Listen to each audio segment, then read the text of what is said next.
I could drive anywhere. I could take the bus. I could go at any time. I don't have to worry about the heat, safety, etc. But going back home, like, to be honest with you, it's really hard to adjust back to the culture of the Philippines. Yeah. So for example, I'm used to being busy. Yeah. So we kind of joke around about errands. But when you have no errands, you're kind of just sitting at home and what do we do? It's patience, right? Like watching my parents move here, they made a lot of sacrifices. And I'm sure there was times, 10 years into it, they're like, this is tough. I don't feel like I'm seeing the growth that I want. But then now, 10, 20, 30 years later, they see it in their children. They see it in themselves too, don't get me wrong. But to your point, it elaborates on the fact that unfortunately, it takes time and patience. And unfortunately, you don't see the results right away. But allowing people to be themselves by being personal with them, I think is super important. And sometimes it's a little awkward because you're like trying to get to know people. They're like, why is she asking so many questions, right? But like I said, you don't know what it's going to take for them to feel included until you ask those questions. So in that particular example, once we found out there was a new baby, we sent him a congratulations card. We talk about his kids all the time, and he has 3 girls. So every day he's basically like, I live in a zoo. I think as much as immigrants are educated about Canadian work culture, people who are born here, raised here, have only experienced Canadian work culture should also be educated about other work cultures. That is very important, and many organizations miss on doing that.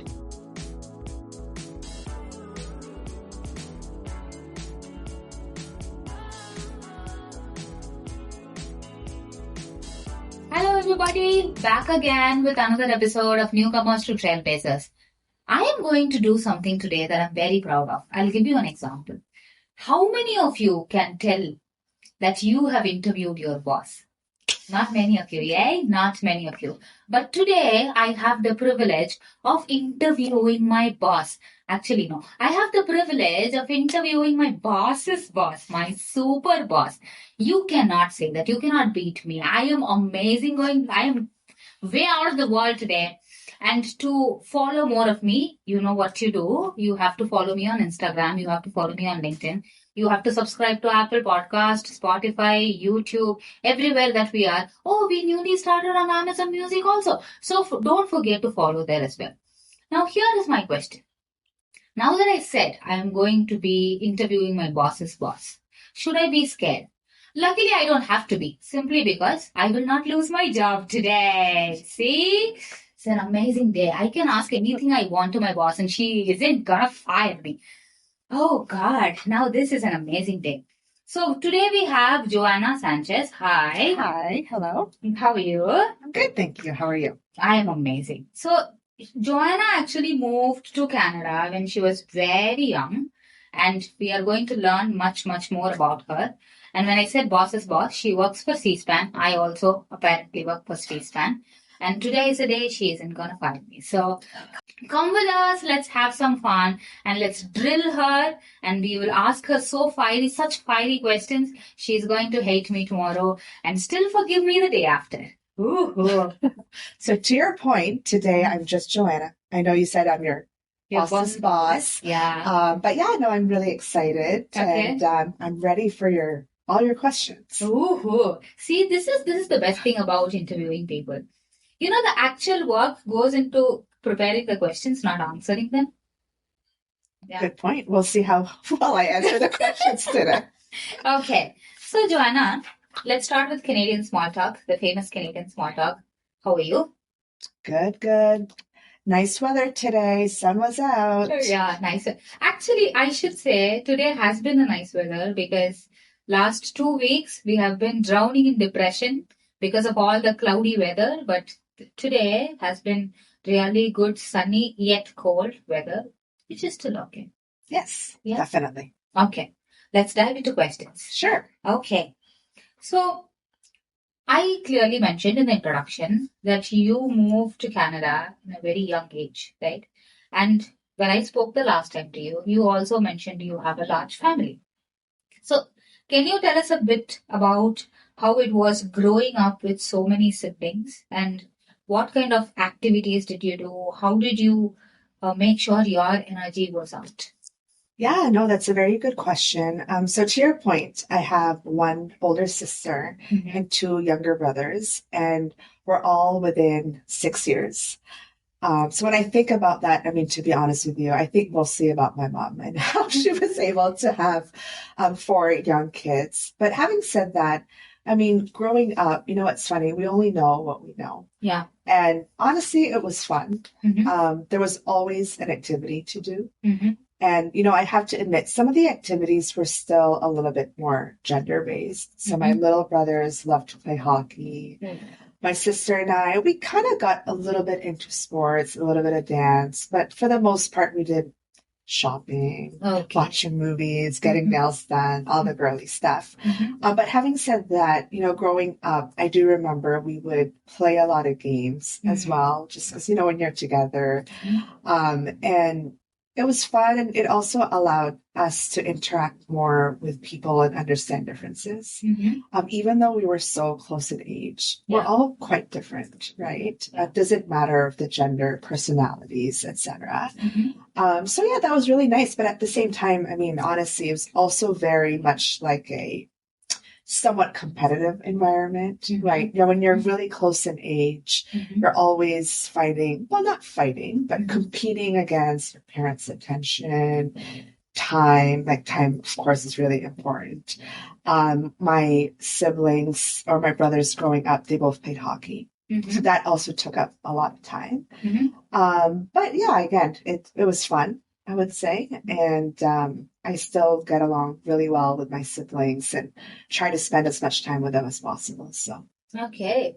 So like you rightly mentioned, if the siblings are closer to each other's age, I think the most important factor that goes missing is the way elder sibling behaves like another parent. I think that part goes missing. So many of my friends who have a good age difference between siblings, they have always said, "Oh, I look at my younger brother like a son," because a lot of age gap, right? But having siblings that are closer to your age, 6 years and 4 kids. Number two, you are, right? Yes, number two. I really appreciate your mom. I know, right? Yeah, I really appreciate your mom. Not just the delivery part, but even apart from that, raising 4 kids who are closer to each other's age, and their tantrums and their excitement and their priorities, it must have been a whirlwind. Yeah, no, definitely. And I would say that she definitely had a lot of help. Yeah. Family and support is really, really important, right? So my sister and I are only a year and 21 days apart. And then my brother, who's number three, we're only like a year and a half. So it's a lot all at once, right? Having said that, growing up, my grandma, my dad's mom, always considered us as her eighth and ninth child. Not that she didn't the younger boys, but just because of the age difference. And for a couple of years, we actually did live with my grandma as well. So in short, really value my mom. I really appreciate all that she's done. But, when they say it takes a village to raise a child. Yeah, I think that's true. Yeah. And there's nothing wrong with that, right? Yeah. I think it's important to have that support system. And it's also the appreciation of your family in different ways. As a Canadian immigrant, I would say it requires a childcare to raise a child. Along with the village, it requires a childcare to raise a child. It is very important. But yeah, you rightly said, it is not just two parents who raise the child. It requires a lot of effort from teachers, from grandparents, from siblings. Talking about it exhausts me. I really appreciate your mom. But okay, let's move on. Maybe just to add to that, like the one thing that I saw that, now being in my 40s and seeing how life has evolved. So my mom passed away 2 years ago. And the value that I saw in having such a strong support system. So my aunt, my dad's sister, is only 5 years older than me. So I grew up with her and all of my dad's siblings as well. So having that support system became so beneficial because even though I don't have my mom anymore, I still have so many people that can support me and act like my mom. Yeah. And, growing up, you don't value those things until you see it. And then you're like, okay, I see now why I was so close to all of those people growing up. Because eventually, as I get older, I'm going to rely on them more. So. When you put it like that. Yeah. Yeah. So to your point, like daycare isn't going to do that for you. Tell me about it. Yeah. Daycare isn't going to do that for you, unfortunately. Having said that, so I remember when I was growing up, I have only one sibling. But when I remember I was growing up, I was subjected to gender roles, just like any other Asian upbringing. And because I was leaning towards the gender that I was not born in, so meaning I did a lot of boys' activities, a lot of running around, a lot of breaking my knees and falling down and jumping from one compound to the other and cycling your sorrows away and whatnot, right? I've done a lot of things. So for me, I was the weird kid in school. Having identified as a weird kid has its own advantages and disadvantages, I should say. For me, I got the opportunity not just to experience one gender type, I got the opportunity to experience the other defined gender type as well. So I was very outgoing. I was not shy. I was not, what is the right word? Submissive. I was very dominant. I was going out. So that gave me an opportunity. But the disadvantage of being a weird kid is that people like being friends with you only to a point that they keep their distance. Oh, it's not good to be friends with her. They'll keep that distance. I sometimes enjoyed it and sometimes I didn't. How was your childhood, considering that you moved when you were a child and the experience must have been, I know children adapt very quickly to cultural changes. I have seen a lot of parents say that to me as well. But moving as a child, you grew up in an American school, you studied in an American school, even in the Philippines. What kind of challenges did you face in integrating culturally into Canadian society? Yeah, no, that's a very good question. And maybe just to start off, one of the things that I really appreciate about my parents is although there was 2 boys, 2 girls, and although my dad always wanted a boy, they never really enforced us to only stick to gender type activities. They were very much open to like, you could try whatever you'd like, right? Now, I have to say, naturally, we kind of steered towards the gender specific activities. But having said that, like my dad would never say, no, you can't play sports. I was never interested in hockey, but I'm pretty sure he would have said yes if I wanted to. But in terms of the being weird or being felt out of place, right? So I moved to Canada when I was 10 years old, right? And I guess as a child, maybe I was a little bit more aware, or I had to be more aware because naturally you come in and you notice right away, okay, I'm a little bit different, right? And then keep in mind as well, we're not just new coming in. Language wasn't too bad, but it was also the culture and even something as simple as winter. Oh, yeah. We've never experienced winter, right? Yeah. Like I remember my dad, he would buy us these like Sorel boots. And I remember being so upset because I was like, there's no way people wear this here. Like, you're going to make me look like I'm a weirdo, right? Yeah. But eventually I learned that like, this is what people wear, right? So in short, I mean, I would say 2 things. I definitely took a few years, I think, to get to know myself a little bit more.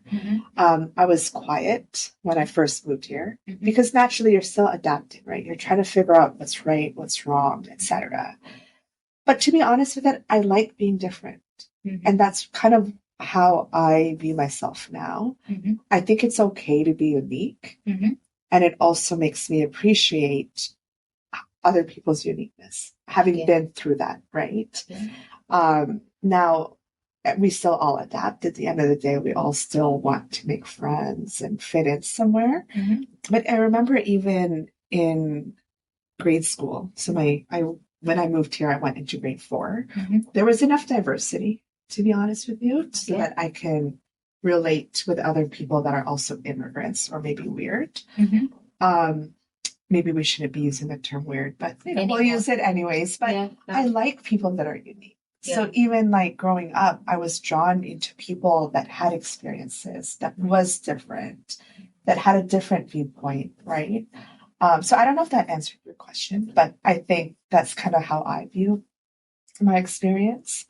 And more than anything, I see it now really as a valuable experience. So many immigrants, when they come in, I realize that they want things done immediately. What they don't realize is that it takes time to integrate into a new culture. And I keep telling every immigrant that I see, it is not about moving to a different country. Even if you move from one organization to another organization, or if you move from one province to another province, there are going to be different types of celebration, different types of diversity, different types of or upbringing people have, and different. So it is different, right? And it is going to take time for somebody to learn from scratch.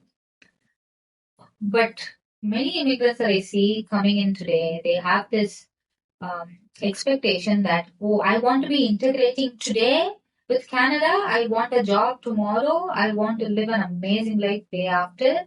And my kids will become superstars in probably 10 days' time, which is ambitious. It does happen to some people, I have to say. It does happen with some people. Some people land with jobs, which is good. But irrespective of the age, I've realized that to integrate with the society, it takes some time, and many people do not take that into consideration, which is actually such a loss. But thank you for sharing your story. Now that we have spoken about how you are very connected to family and you moved when you were 10 years old, I want to ask the reverse question. Let's assume you go back to the Philippines, and how often you go back to the Philippines. And when you go back, do you experience a reverse culture shock? Yeah, no, that's a very good question. So when I was younger, my parents sent us to the Philippines quite often. Luckily, they were able to, and it was mostly for my grandma. So my grandma really missed us. And then there was a moment in time, probably like university, when you just started working. You don't go home as often. You're busy, it costs money, etc. But more recently, there was a point in time I was going home maybe once a year, every 2 years. And then I kind of stopped because, to be honest, it was just so much travel. And I just felt that there was so much in the world to see. So ironically enough, so when my mom had passed away, her ashes up in the Philippines. So in a way, I kind of find that it's a reason for us to go back to visit. And it was kind of her way to also say, hey kids, you better go back home, right? Now, do we get a reverse culture shock? Yes and no. So in general, like the Philippines is very westernized. Our family, because we grew up with them and because we were so close, we just have this bond, right? Like when you grow up so closely together between the age of 0 to 10, no matter what, you have that bond, right? So that's really nice. But to be honest with you, the biggest and hardest adjustment is not having the same independence as we have here in Canada. That's true. So back in the Philippines, things that we think are great, like having someone to drive you around, having someone to help you with errands, dishes, household. I'm not saying everybody lives that way, but we do have that privilege. We don't have that here in Canada, right? But here in Canada, I also don't have restrictions of where I can go. I can drive anywhere. I can take the bus. I can go at any time. I don't have to worry about the heat, safety, etc. But going back home, like to be honest with you, it's really hard to adjust back to the culture of the Philippines. Yeah. So, for example, I'm used to being busy. Yeah. Yeah. So we kind of joke around about errands. But when you have no errands, you're kind of just sitting at home. Like, what do we do? Now we can do activities, but unfortunately in the city, activity, we call it mall life, where you just go to the malls, walk around, eat, etc. So I personally and my siblings, we miss like having activities. So for the most part, what we try to do is we have a short visit in the city, see all the family, and then we try to do another trip where there's a little bit more activities. Mountains. Yeah, somewhere new. So I think that's really helped. But it's really interesting, right, when you talk about change and adapting. The things that sometimes we complain about in Canada, and then you go back to your home country and you're like, I miss those things a little bit. I wouldn't mind having somebody at home to do my laundry and cooking. But then when it's gone, you're like, okay, what do we do now? Right? That is actually true. And like you rightly said, not many people have that privilege, and some people do. Similar, it is very similar from where I come. It is similar in India. I think it is similar in India. It is similar in Asian continent per se. And so many people who send their kids abroad to study, when they reach out to me to say, hey, you know what, please support my child because he has never or she has never done any household work ever in life. Everything was taken care of by somebody else. Just teach them. Like, what do I teach? Like, how do I what are you expecting from me? So that is something, by not learning, you are not learning about adulthood. That is what is the most important missing piece. And when I go back home, I think that missing piece hits me harder than when I actually stay here. So I relate to most of your experience. And you're right. You rightly also said that you cannot go outside as much as you want because of whatever constraints that there are. And I agree to that as well. Yeah. To add to your point, like the ability to be able to do household work and be, I'm calling it domestic.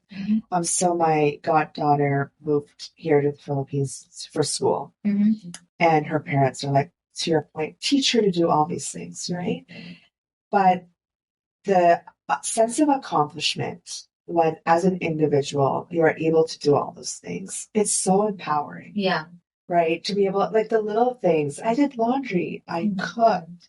I took the bus.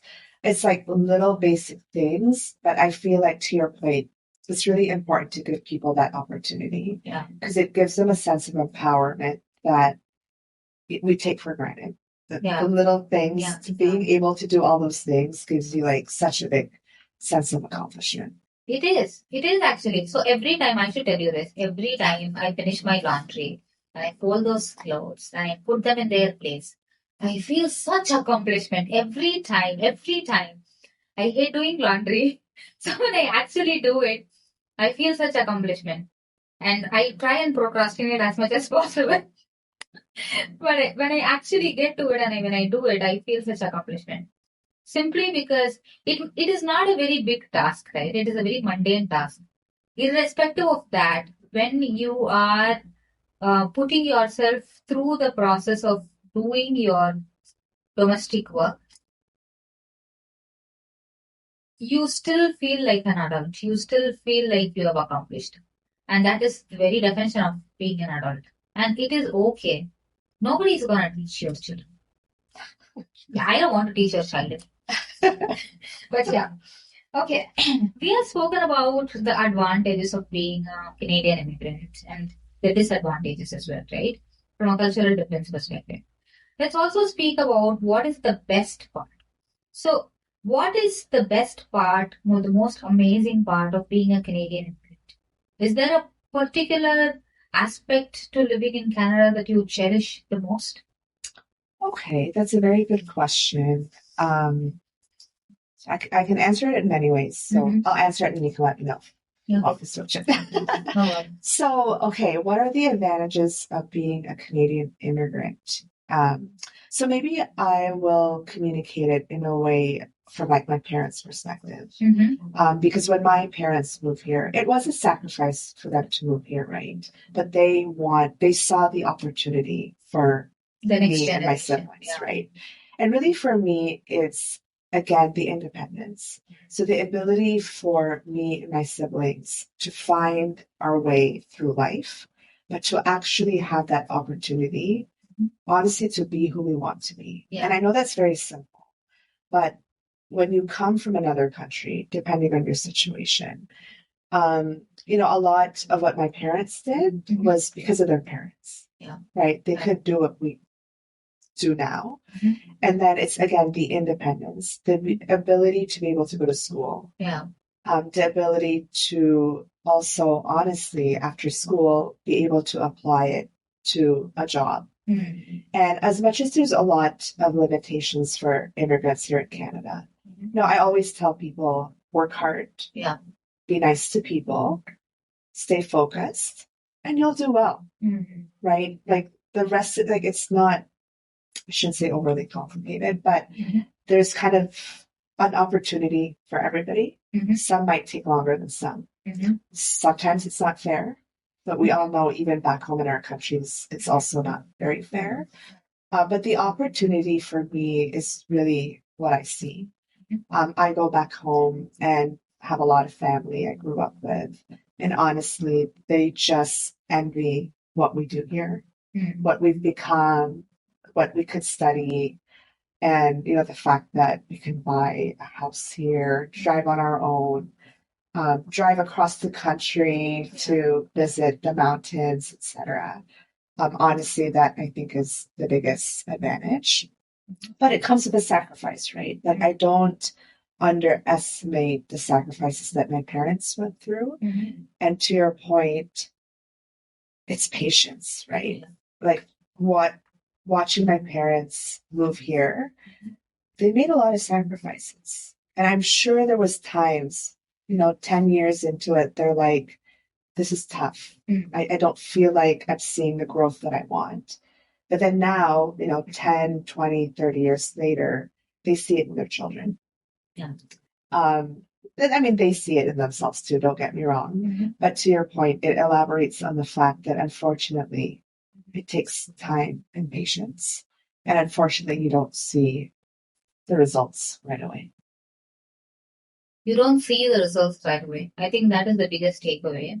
Irrespective of what kind of work you do, irrespective of how your personal life is, people cannot expect results right away, which is a very good thing.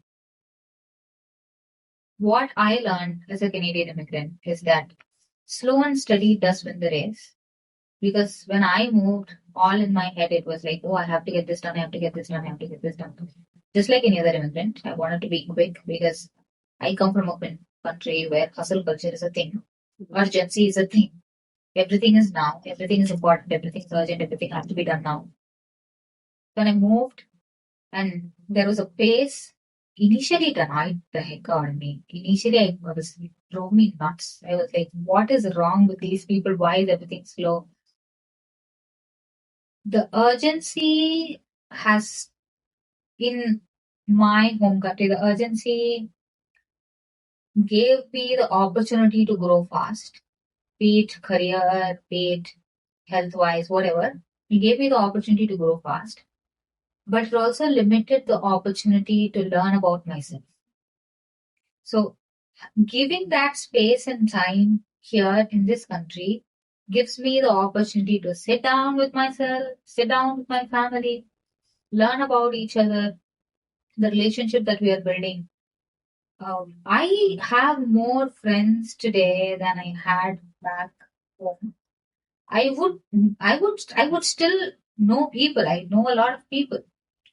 The amount of emotional dependency I used to have was lesser because we were always in a hurry. We were doing the next best thing that comes out. But here, because everything is settled down and everything is has its own pace. I'm able to make good relationships, and I think that is one of the best things about being a Canadian. No, thanks for sharing that. I think to your point, it's all about balance, right? Because you learn so much back home that you apply here. Yeah. But that in this environment, you also see an opportunity to do something different. And to your point, and maybe that's what we need to relay to immigrants, that slow and steady, but take every opportunity to learn and grow, right? Because with that, there's ways to learn and grow. So yeah, no, that's very insightful. So we have spoken about immigrants, we have spoken about you, your family, your journey, and all of that. I'm going to ask you a question related to your work, but not related to your work as well, because we are very mindful here. Yeah. All right. You're a HR leader. You're a HR leader, and I have seen you demonstrate inclusion in various aspects, right?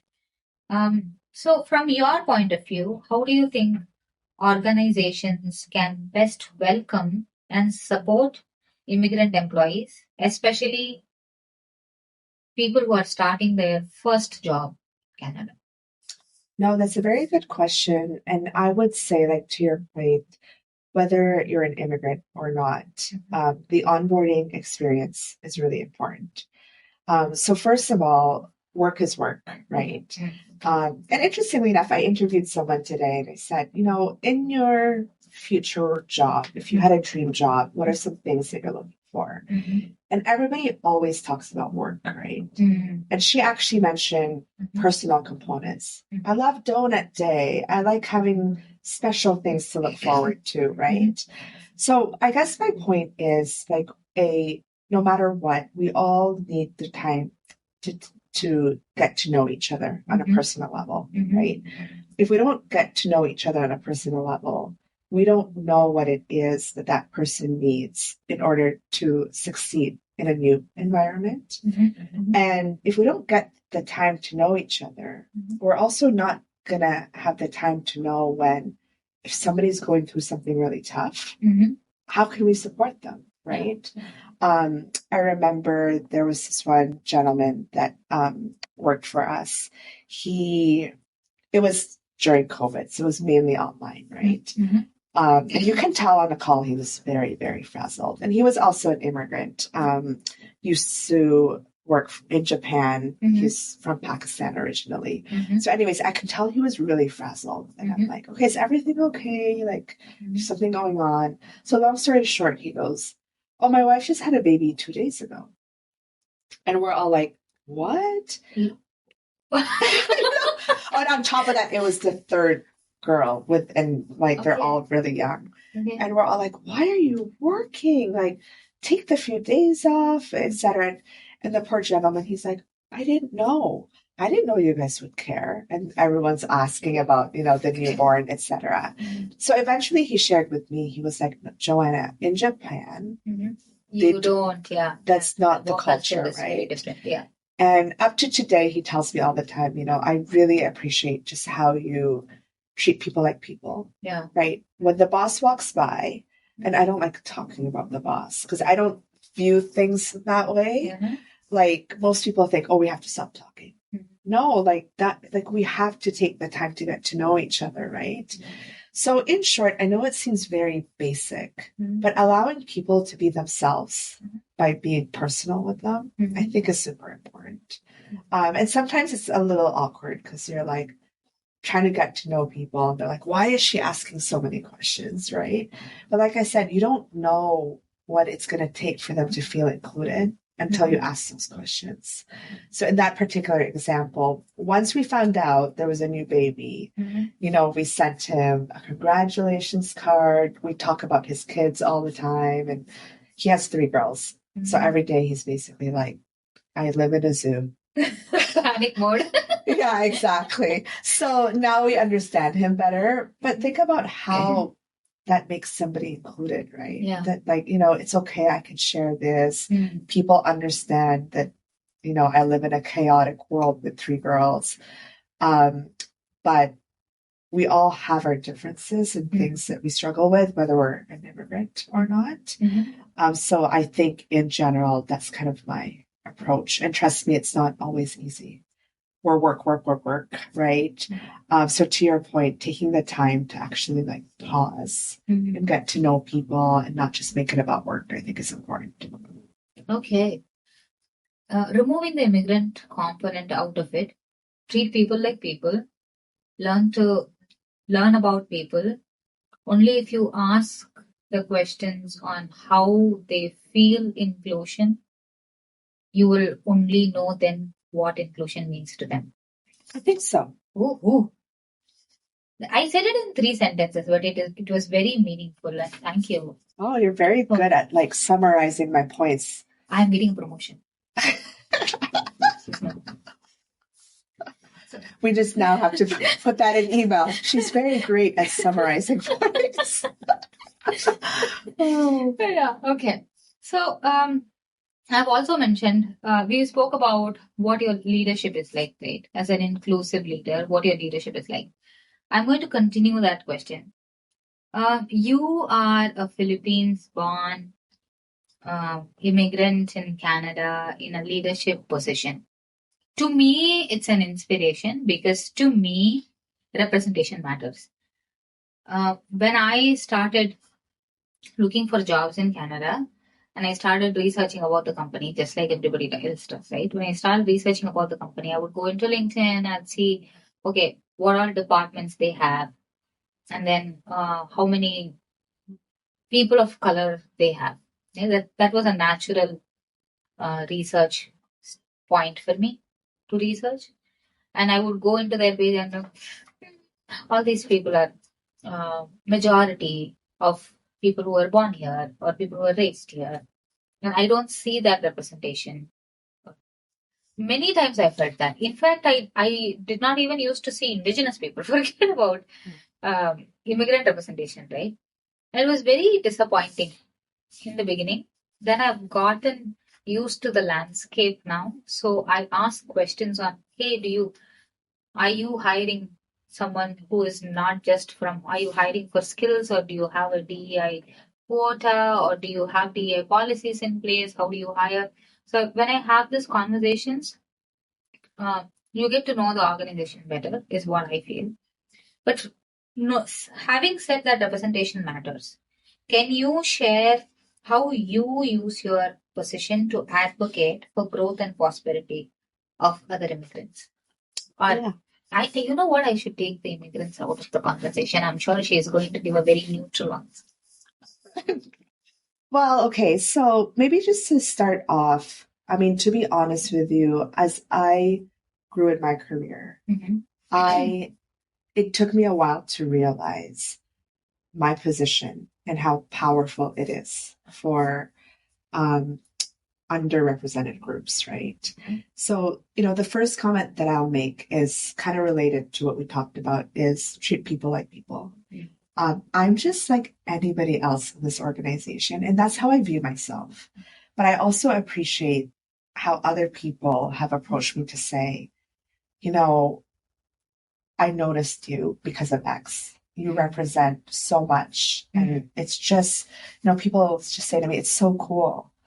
But even one time I went to a Filipino gathering for work, right? And someone said to me, oh, it's so cool that you're here, even though you're like high up in the ranks, right? But again, I'm just like any one of you, right? I've went through the struggles. I get it. And I think that's important. So in short, not forgetting where you came from is very, very important. And not losing connection with those people, I think, is meaningful, right? If I didn't show up to that, like, what kind of message does that show that I am a person of power, yet I don't make the effort to actually be part of this group, right? But like I said, like every little thing I do counts because it means a lot to them. So I have to say, first off, it is a privilege. So I don't take that for granted. And I do try my very best to do what I can above and beyond. And how I can do that is, to be honestly, is continue to represent, right? So to be present in meetings, to be present in projects, to always put your hand up, but to also be a voice in a very constructive way, right? There's ways to do it. I don't want to be the person who just keeps saying, Okay. Yeah. right. But it's always reminding them, hey, as a gentle reminder, this is what we need to keep in mind, right? Or if there's a project, wanting to be involved, because the more we put ourselves up there, the more it's going to improve. And then in anything that we do, I always try to remind people, okay, I'm not implying that you've done something wrong or you've made the wrong decision, but always keep in the back of your mind, what impact does this make, right? And oddly enough, people appreciate that, right? And again, it's not that you're doing something bad, but it's just, okay, planting the seed. Like we got to keep planting the seeds, which is really important. So I do my best. I feel like I can do better, but I'm trying. And I also think that, to your point, patience, right? Like I can't change the world overnight. And I've realized that. But the more you continue doing it and the more you just showing up is enough, I think. Showing up is enough, actually. Yeah, and you'd be surprised how many people are there but don't show up. Yeah. Right? Yeah. Like they're a name, they're a voice, but they're not present. Or they're not attending things, representing things. They're not taking the time to say hi to people. Like, again, it's little things that really count. But it is so simple, like you said, when people have to, you just have to stand up and show up and share that, hey, you know what, I'm here. And if you have something, you can just reach out to me. Not many people do that. And thank you for doing that. I've experienced that. So I should say she's amazing. I try. Yeah. But like I said, I know I can always do better, right? But to your point, admitting that you can do better means that you're aware. Yeah. Right? And you're willing to learn. Exactly. And that's all we're asking for is like, don't hide it under the rug. Nobody's perfect. But like, wake up. Yeah. All right. I think we have spoken about a lot. We have spoken about your family. We have spoken about your leadership. We have spoken about your journey. We have spoken a lot. Okay. I'm going to pause there. I'm going to give you a chance to ask me a question. Anything you want. Tables are turned. Okay. Now I have to think. Take a time. Okay. So my question is, currently where we work, we know we have great diversity, right? Something to be really proud of. But when we think about DEI, there's two other pieces to it, right? So what do you think are some key things that we can do or organizations can do once they have diversity to really hit the equality component and inclusivity? Okay. When I moved to Canada, when I started working, everybody kept telling me you should learn about Canadian work culture. And many immigrants go through the same phase. You have to learn about Canadian work culture, integrate with Canadian work culture. You have to speak in a way. You have to. I understand all of that. But how many people who are born and raised here and have never worked in a different country are educated about different work cultures? I've asked that multiple times. And when people, we give them cross-culture communication training. That's not the same. So, like example, you highlighted that the person who worked in your team came from a Japanese work culture. Japanese work culture is very different. You work for like 14, 16 hours a day. You're drowning in work. You still take more work. And holiday is not 2 weeks or 3 weeks. It is just one day. And if you're taking one more day, it is considered a sin or insult or something like that. And many countries have culture that is similar to it. Say example, if I have to say, like I said, India is a very urgency culture. Everything is important. Everything is urgent. Everything has to be done now. So I don't panic.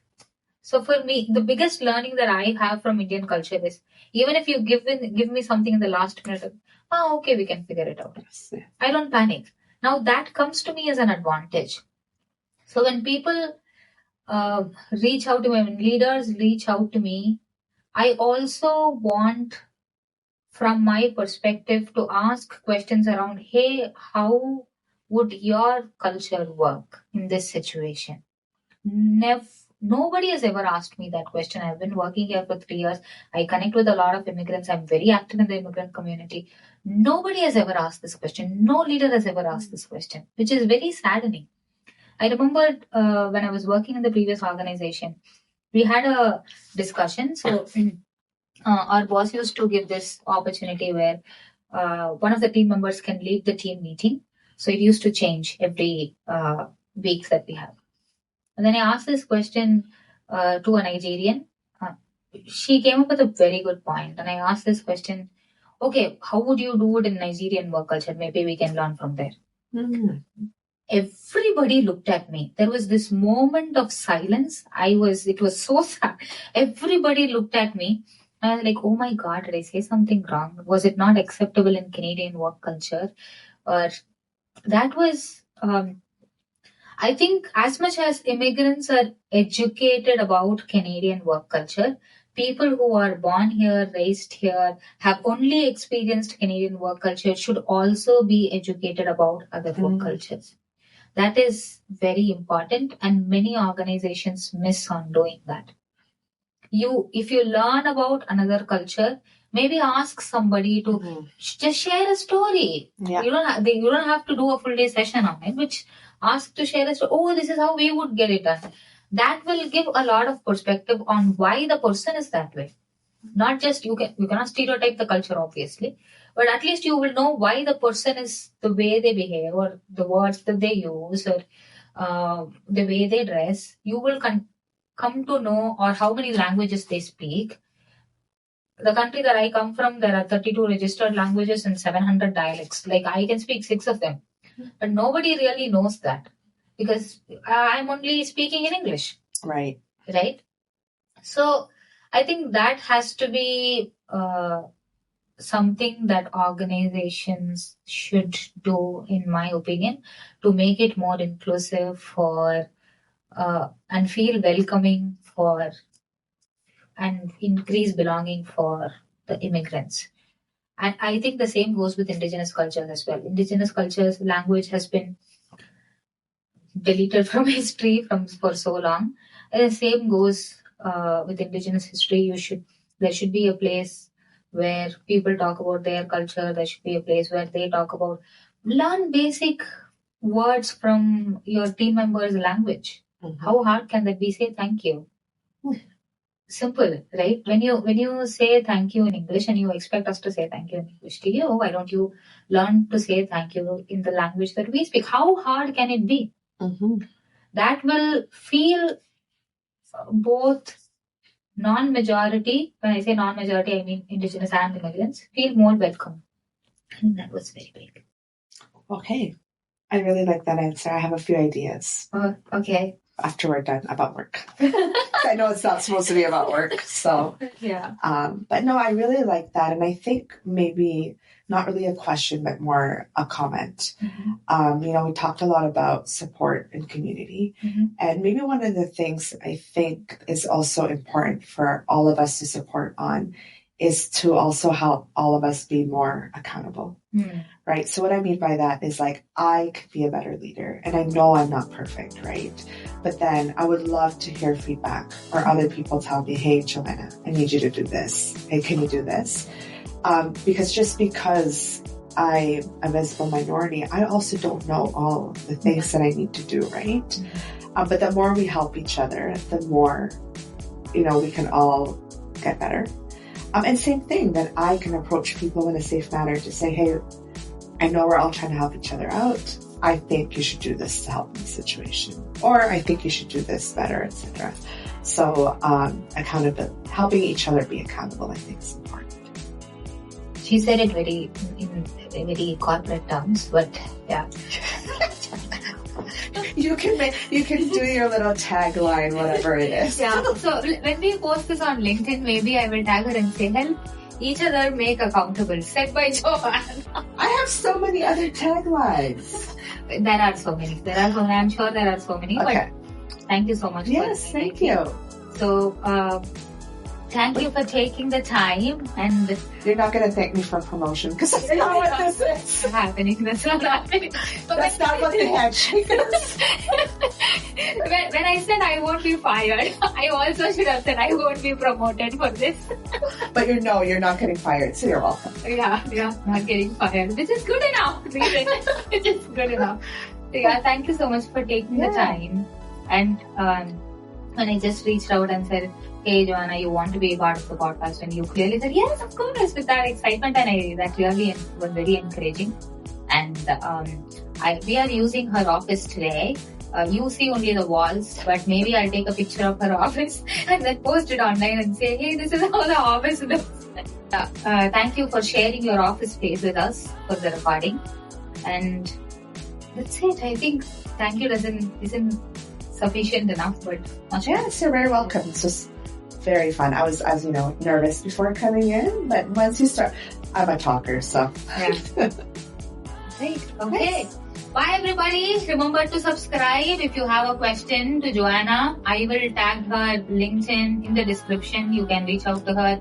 She's very welcoming and inclusive, as we already spoken about her. And if you have a question for me, I'm sure you're already stalking me on LinkedIn. But if you're not, I welcome you to cyber stalk me on LinkedIn. I create content. I enjoy creating content as well. And don't forget to subscribe to the podcast. We are on YouTube, Apple Podcasts, Spotify, Amazon Music, wherever you listen, wherever you watch. Don't forget to subscribe. And if you have a question, or just post it on the comments. We are happy to answer to you. Thank you so much. Take care. Bye-bye.